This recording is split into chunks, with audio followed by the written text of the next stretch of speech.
বিধাননগর পুরসভার প্রাক্তন চেয়ারম্যান এবং প্রাক্তন তৃণমূল কংগ্রেসের বিধায়ক সব্যসাচী দত্ত গতকাল দিনভর তাকে নিয়ে চলল চূড়ান্ত নাটক। তাকে নিয়ে পরশু রাত্রেই তল্লাশিতে নদিয়ায় গিয়েছিল পুলিশ এবং সেখান থেকে ধাপে ধাপে কিন্তু কেজি কেজি সোনা এবং রূপোর গয়না উদ্ধার হলো। ছবি আপনারা দেখতে পাচ্ছেন, একেবারে সোনার গয়না যেমন উদ্ধার হয়েছিল, চূড়, বালা, মঙ্গলসূত্র, শাখাপলা বাঁধানো কি তাদের ছিল না, আর তার সঙ্গেই কিন্তু রূপোরও প্রায় 1.5 কেজি গয়না উদ্ধার হয়েছে গতকাল।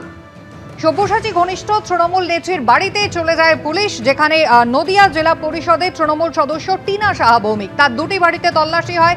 3 কেজির কিছু বেশি সোনার গয়না সেখান থেকে উদ্ধার হয় এবং তারপরে একেবারে সল্ট লেকে ফ্রিজ হয়ে যাওয়া সব্যসাচী দত্তের ব্যাংকের লকার, সেখান থেকেও কিন্তু 3 কেজির কিছু বেশি সোনা উদ্ধার করেছে পুলিশ, এমনটাই পুলিশের পক্ষ থেকে দাবি করা হয়েছে।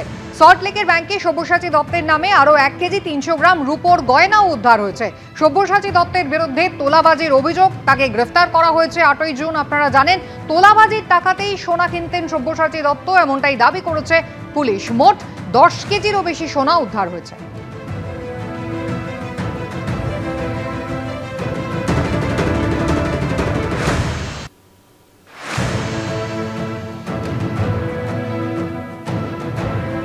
কি বলবেন, এত পরিমাণে সোনা পাওয়া গেছে? আমার কোনো সম্পর্কই নেই, তাহলে ওটা কিসের জন্য আপনাকে নিয়ে আমার যাওয়া নয়। যেভাবে গতকাল কেজি কেজি সোনার গয়না উদ্ধার হয়েছে এবং তা নিয়ে কিন্তু যেভাবে রাজনৈতিক চাপানুচর পর্যন্ত শুরু হয়ে গিয়েছে, টিনা সাহা ভৌমিক তার বাবা বলছেন পুরোটাই ভ্রান্ত, পুরোটাই মিথ্যে। তদন্তকারী এসেছিল, মানে বলছেন যেগুলো দেখাচ্ছে সেগুলো পুরোটাই ভ্রান্ত মিথ্যা। ভ্রান্ত মিথ্যা। হ্যাঁ, টিনা দি আপনার বড় মেয়ে? হ্যাঁ হ্যাঁ।